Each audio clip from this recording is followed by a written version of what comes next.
Labrit, man gods put shade shodien. In my absolute favorite town in the world.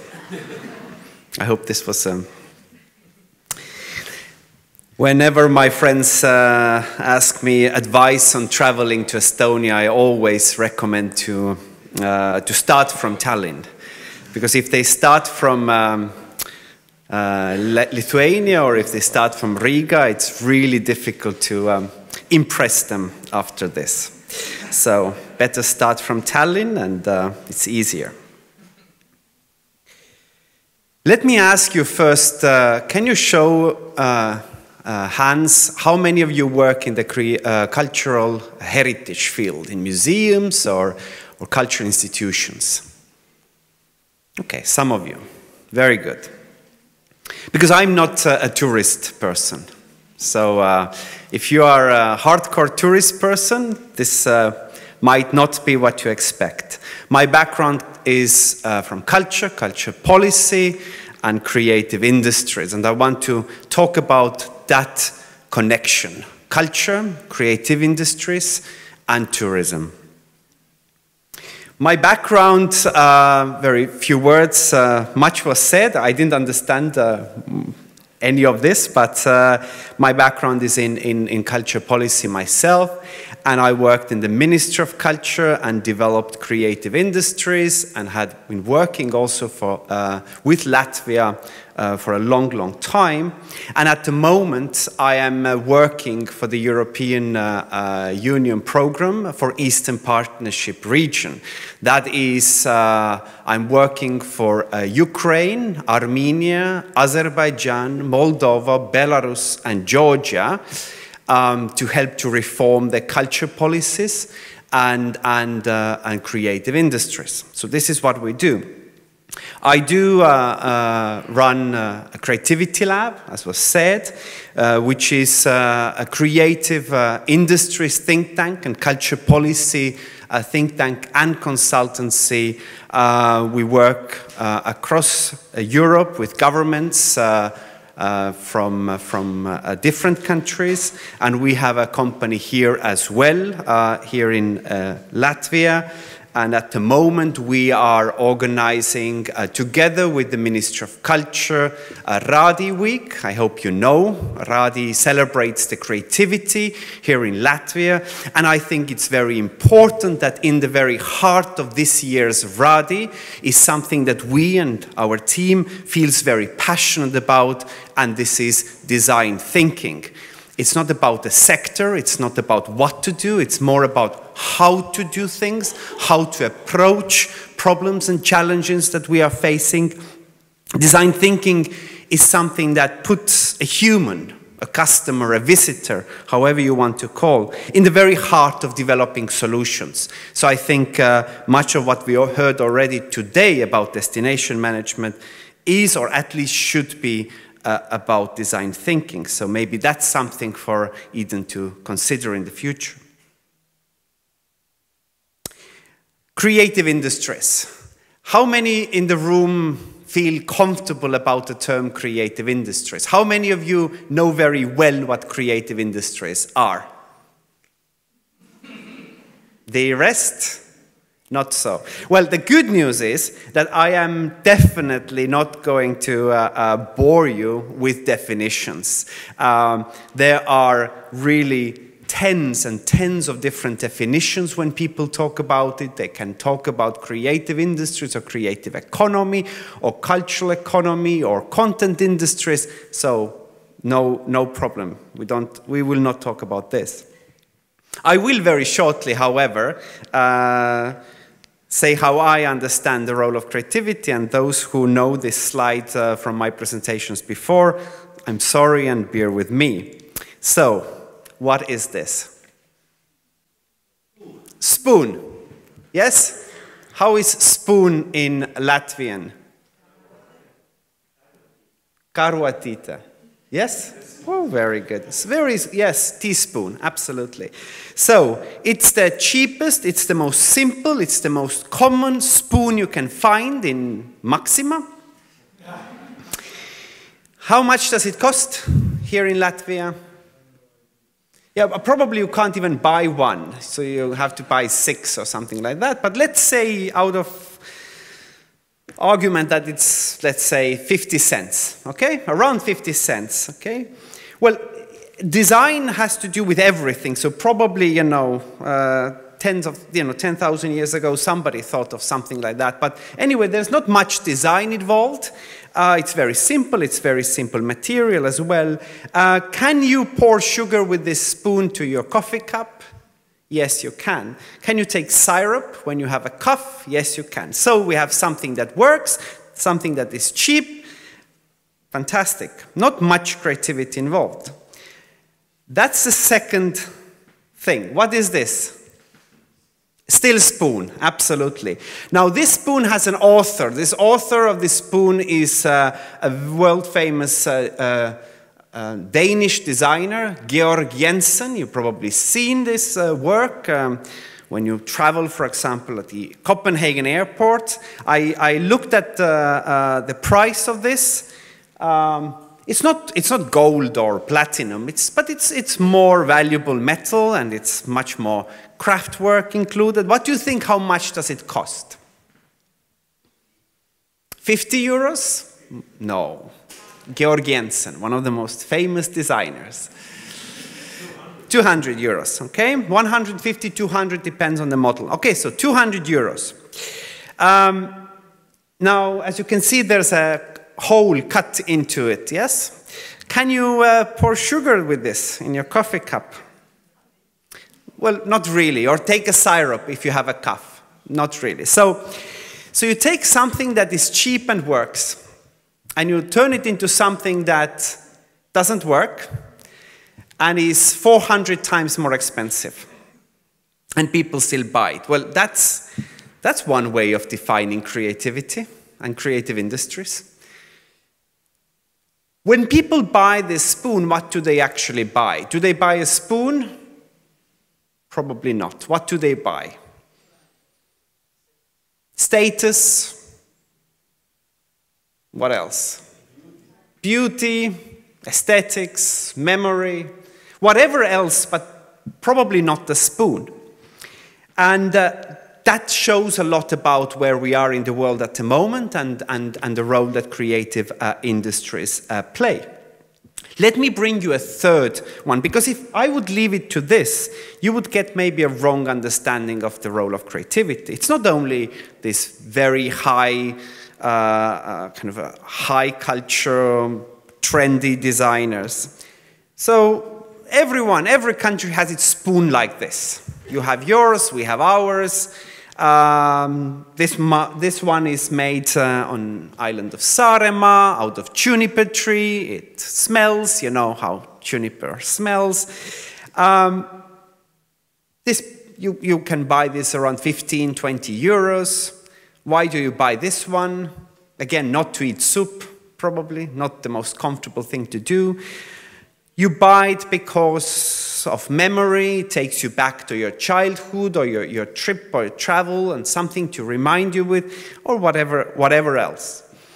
Now, where are we at the moment? We in the world. We are in the moment in the world where experience economy, that's the economy that is very much involved or connected with of appeal, of experience, of feelings and expressions and emotions, is the fastest economic area, fastest growing economic area in the world.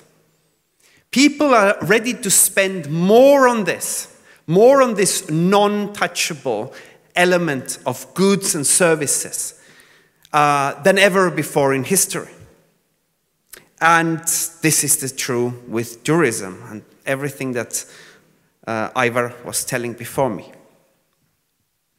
Now, as you know, we are approaching next year to the European Year of Cultural Heritage. I don't know if you're aware of this. We've been talking about this concept also here in Latvia, but let me very quickly remind you. So this is by Professor Pierluigi Sacco from Italy, who is also the special advisor of the Commission on Cultural Heritage Year. And he has developed what he calls Culture 3.0 model. Culture 3.0 explains how culture and the relations of culture and culture policy have changed over the years or over the centuries. And if you look at Culture 1.0, this is very much a patronage model. You go back to history with Medicis and the kings and queens who patronized cultural professionals, painters and musicians. It's time when culture was not really accessible. It was culture that was for few, by few, for very few. This is the kind of part of culture when we talk about high culture and low culture, or quality and less quality, or commercialized culture. And this is really not about economics at all. This is very much about artistic value of culture. With the mass revolution in technological revolutions, we started to talk about Culture 2.0. Well, this is the time when producing culture became very, very easy. This is the emergence of mass culture. It's the emergence of creative industries. We start to talk about music industry and film industry and many other industries. We focus mostly on economic value of culture because this is often something that is very, something that we can identify with, and this is often used as an indicator. And it's very important that even though there's a mass demand for culture, there is also very high entrance barriers. Meaning that, yes, everybody could listen music from radio and buy CDs, but who were the ones that decided who is going to be the next superstar? It was not the people, it was the labels, it was a very special group of people, producers or managers. So somebody told us who's the next big hit. Only with the technological, digital revolution that we've seen in the past 10 years or so, we can start to talk about the moving of culture to 3.0. This is where we actually see change. We see blurred lines between who is the actual producer and who is the actual creator. So we start to talk about prosumers. Everybody is at the same time consuming and producing. We also look at the value differently nowadays. So it's not anymore about only artistic value or only economic value. We look how culture can contribute to other areas of life, including education, social affairs, and many, many other fields. Now, how does this influence cultural heritage? Well, the Estonian presidency conference in July in Tartu focused on this issue, Heritage 3.0, and it looked at how heritage in those times of changing culture sphere needs to position themselves. This is, again, according to Pierluigi Sacco, and if he takes the Culture 3.0 concept and looks at museums, he says that so-called Museum 1.0 is so-called temples of knowledge. These are the museums that are mainly concerned with conservation, development, and preservation of its collections. So collections in the very heart of it. And the key mission is to educate people. And they even get offended often when they need to talk about, or they are pushed to talk about or think about economic sustainability and earning profits. It's often also very passive, not all, doesn't have to be, but it is often very passive way of looking at museum. Then we see museums 2.0, a so-called creative industries area. Then they become so-called entertainment machines. There's an increasing expectation that museum is generating income and contribute to development of tourism industry. Visitor numbers are very, very important. So we start to look at it as a business. Again, it's not good or bad. I'm not giving ethical judgments here. And I think in the end, all these elements need to be there, but they need to be balanced. Museum 3.0 is something that we call community sense making.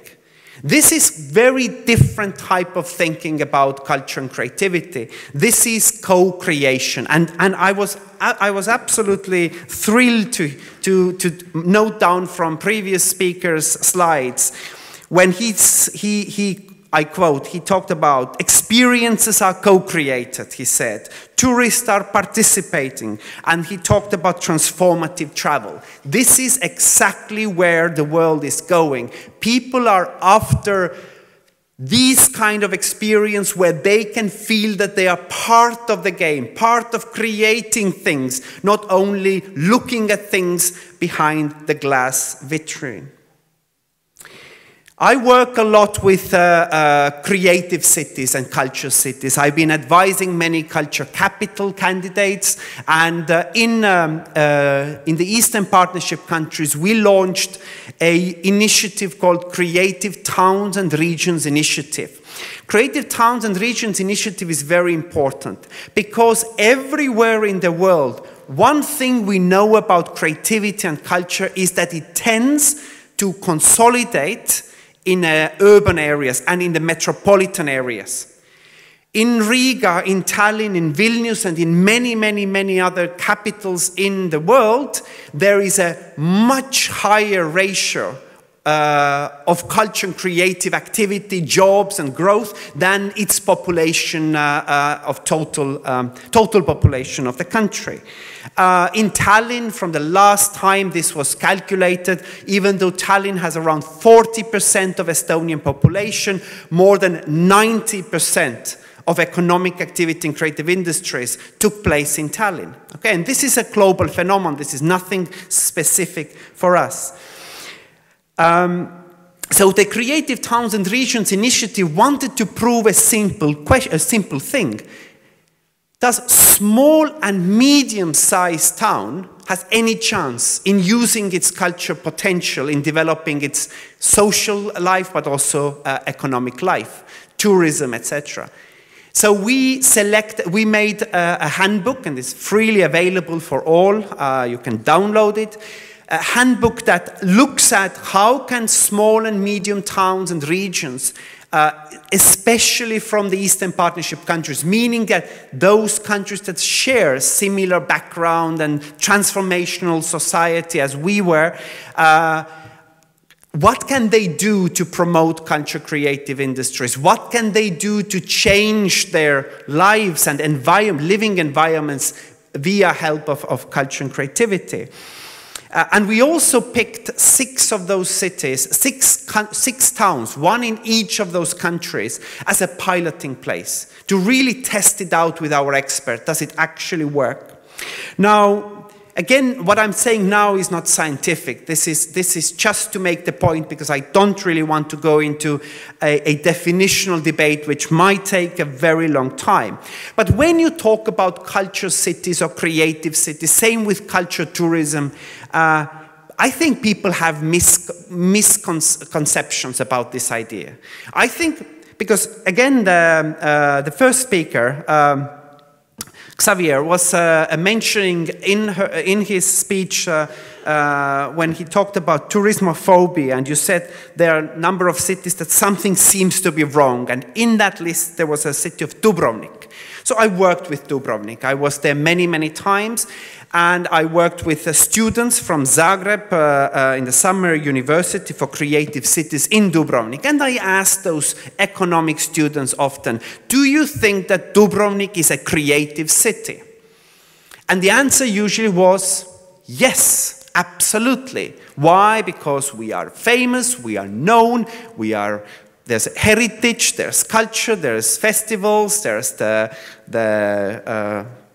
castle that has never been taken down. So all the checkpoints. We have a lot of tourists as well. And I didn't want to argue with them, but I just had one question to them. And I asked, okay, but all the creative people, like all the artists, during those summer months or during the tourism season, do they run away from Dubrovnik? Or they are attracted like honeybees to the city to create? What do you think is the right answer? They are running away as quickly as they can. So how on earth can you talk about yourself being a creative city if it's a city where creatives run away? Okay? So my point is that I think there's differences when we talk about cultural cities and creative cities and even museum cities. So just to make it very simple, I think museum cities, so are those cities that they have wonderful heritage. It might be very well preserved. And when you visit as a visitor, when you go to these cities, you feel like you're walking in a museum. You might be awed, you might be, wowed, but you're not really allowed to touch. There's not much really happening, okay? It's not a place of creation. It's not a place of living art, okay? You do your pictures, you take your photos, you have a fantastic memory, and you leave. Now, culture cities are slightly different. They might be museum cities as well, but they might not. There are a lot of culture cities that have no heritage whatsoever. One of the cities we work in the Eastern Partnership is created in 1963, so what kind of a heritage are we talking about? But these are the cities that have a lot of cultural offering.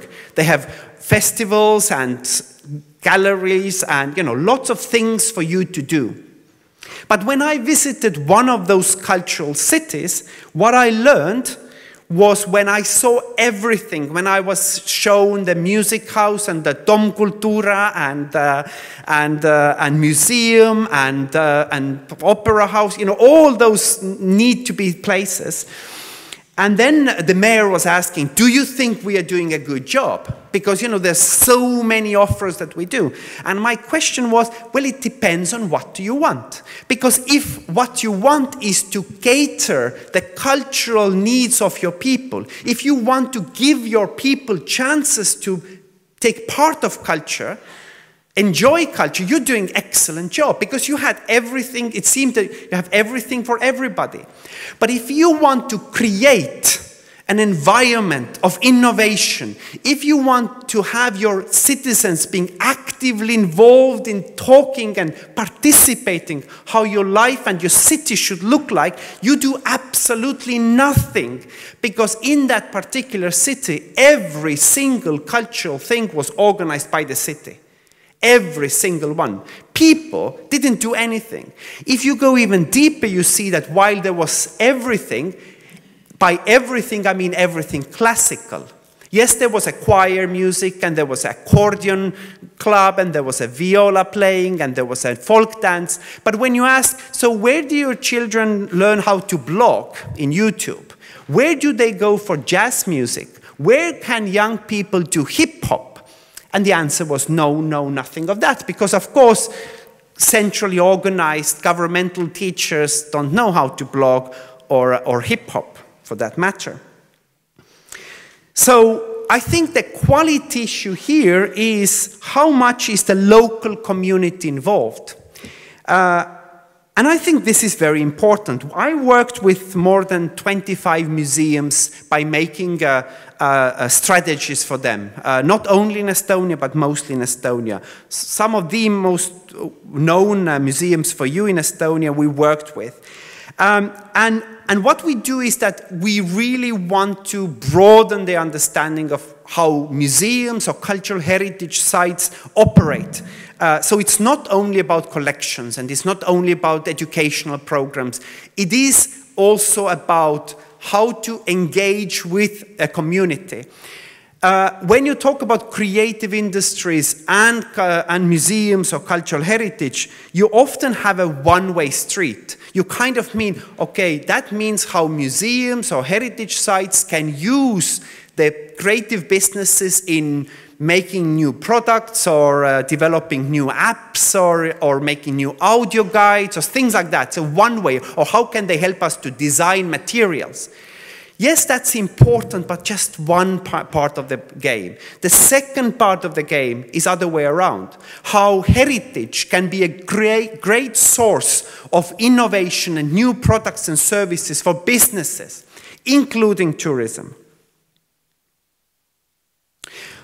I have a personal story with this. When I was a state secretary for the fine arts in Estonia in 7 years ago, then one day I received in the Ministry of Culture on my table Estonian tourism development strategy, a national tourism development strategy. It was 164 pages.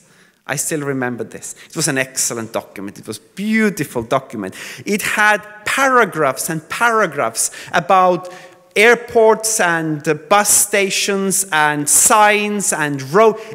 Can you imagine? It even had a special paragraph on toilets, public toilets. What it didn't have, of course, was a single mention why anyone from Europe needs to come and see our beautiful toilets, clean toilets. No mention about culture, no mention about destinations. So we sent it back with a very angry letter, of course. Culture is very much a glue that gives a life to a local community. Again, I just want to repeat what was said before me. People want more and more not to see things, but they want to experience things. And that's a very, very big difference. And as was said by our moderator, absolutely correctly, people are more and more ready to pay not to see things, but to experience things. I have been working with northern part of Portugal. It's the Douro Valley area. This is where port wine comes from. This is one of the most beautiful, beautiful areas. And there is this beautiful castle from 17th century, Mateus, with beautiful winemaking. This is a place in Portugal which has the most beautiful nature, most amazing food. I sound like Donald Trump now already. Good food, very, very good wine, and an amazing heritage. Still, it's one of the poorest areas in Portugal. Still, there's lots of depression, economic depression in that area. Why is it? You're sitting on top of amazing, amazing potential, but still you are unable to realize that potential. And I think the lesson from there is quite simple, and that is something that was on your slide number 1. There's a lack of cooperation between the key stakeholders. In my view, it's culture, it's cultural events, it's cultural activities, it's participatory community making, which is like a glue to everything joined together. We had this fantastic story there with a female entrepreneur who quit her job because she felt passionate about herbal tea. Herbal tea, and tea is very, very important in Portugal. And she collected tea, and her specialty was that she put flowers in the tea, so edible flowers, so beautiful flowers. And she was selling them, but really difficult to sell this kind of tea, and the price per package was maybe €5, because she really did the handicraft work. Then she understood the power of storytelling. She worked with local artists, writers, poets, painters, musicians, and she came up with the storylines for tea. So she went back to her childhood, and when she walked on a riverside in Douro Valley, she reminded how it smells, and she recreated that smell in your teapot. So she tells that story. She tells its story with a poem, with pictures, with paintings, also in the future with music, right music. So when you drink this tea, it takes you to that particular space. So maybe next time Soma tea. So I drink that tea and it takes me back to that place with the smells and sights and sounds. Now, she sells those tea bags now for 55 euros a package. Okay? For 55 euros a package. And my time is up. I had a lot of visuals that I wanted to share with you, but it's really just visuals, so it's not so important. So maybe I can show some of you if you have any questions. We have been working, just the last thing I want to mention, we have been working a lot with next speaker, Ott. We've been working to advise the government of Montenegro. Montenegro is a country with amazing, amazing heritage, but it's rarely used. It's either used by mass tourism point of view, like Dubrovnik, like Kotor, which is in Montenegro, or it's not used at all. And what we wanted to do with them is to bring experiences from Estonia, from Latvia, and from many, many other places that actually work, to show that it's not enough to simply restore or renovate or open an old castle to the people. It's empty, like one of the most beautiful areas that I recommend you to go, the city of Bar, the old town of Bar, Stare Bar, amazing place. It even has a ticket of 2 euros. And you go there and there's nothing. It's empty. It's huge area. There would be, we just looked at there with amazement, like why isn't, it was summer and it was empty. There was nothing. There's no music. There's no shop. There's no picnic area. There's no cafeteria. There's no Smith. There's nothing. And you know, this is not an innovation. This is something you really have to do. So we need to get the mindset changed from the point of view of creating not sites but experiences. But I'm happy to discuss with you much more in detail if we have time. Thank you very much. Paldies. Aite, Ragnar, that was very good, very passionate. Probably looking on your presentation, people really understood why they need to be here. Because when you just read the slides, you didn't get all the sense what was really told in the discussion. My question before we comment what is the mood of the audience right now is, if you look there at the end of this nice hall just to enjoy the environment where we are, there stays the Peter the Great. Some 300 years ago, he came to liberate Riga from Swedes. And he showed there... You said the word liberate? That was said. That. So he brought the culture, the science, the wealth. That's the metaphor of, that's the idea of this painting.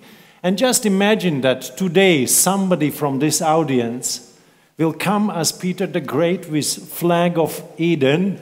I brought you the title of Eden. So you are my people here in my destination. And what would be your suggestion to the small destination, not mentioning big cities, big creative industries, but let's say kind of reasonable local community? So how to be more culture 3.0 oriented, very practical tools, what to do to be more creative, to use that. So if I would meet Peter the Great, I would recommend him to turn back. We were fine before that. But really, I think, as I said in my speech as well, I think the key here is the cooperation between stakeholders. Because there's so much silo thinking. The silo thinking is plaguing the entire creative industries area. Still, even in Latvia, even in Estonia, still, while we have shown very, very clearly that culture and business and education work together and they add value to each other, still, if you look at the policymaker's point of view, if you look at the funding point of view, it's still silos. Culture is treated in culture department, tourism in tourism department, and there's a very little connection there. And one of the main issues with culture 1.2, 2.0 and 3.0 is that while we are very, very quickly rushing into culture 3.0, if you look at our culture policy, if you look at our funding policy, funding mechanisms of culture, it's still very far somewhere in culture 1.0. So our thinking about culture is still far away from the reality of culture. Just to sharpen the same question, I know that the small communities will address that. When they look at the segment of community which are the creative, the most creative, the ones which are in culture, they will say, they are already so busy, they are overloaded. Those are certain personalities, they do everything. And then they are the stakeholders, that's the reality. So how to encourage even more people probably to contribute or to overcome that. There's a Ernst & Young 2016 study about spillovers. What supports and what stops spillovers, meaning culture working with business, education, innovation, all of that. And not surprisingly, the first barrier mentioned by the majority of people was time constraints. Time constraints. But that's stupid, because that's a vicious circle. You don't have time because you need to work on a low level, trying to survive your daily work as a museum or whatever. You can't really, break away from that kind of earning circle. Therefore, you don't have time. You know we don't. Yeah, I know. Yeah. We don't have time either. No, but we still use this kind of 5 minutes from the lunch, let's say, not to shorten the presentation. But when we look at the Slido mood, that was the question for the audience, how they think, what is the connection between the cultural heritage and the creative industries. And you see pretty much in that chart, this is in the middle. So the mood is that we haven't reached all the potential. There's lots still to do. But maybe you will have the commentary on that. That's very optimistic. I thought it's rather that's about one or two. We try to be more optimistic than the reality is. But probably we have another question from the audience. And you see, the first already was asked about this kind of three-step. We probably addressed that to a small community. You see the next one. The second one is simple. Just grab me during the coffee break or lunch. I give you my card. Find me from Facebook or the website where you can find that particular handbook is called culturepartnership.eu. Culturepartnership.eu. But find me and I will give you the details. Very good. So we came so close that there was Bible of Tourism mentioned already to download. What a times. Thanks a lot. Thank you. And of course you will get some small nice temptation for gastronomic delights as well.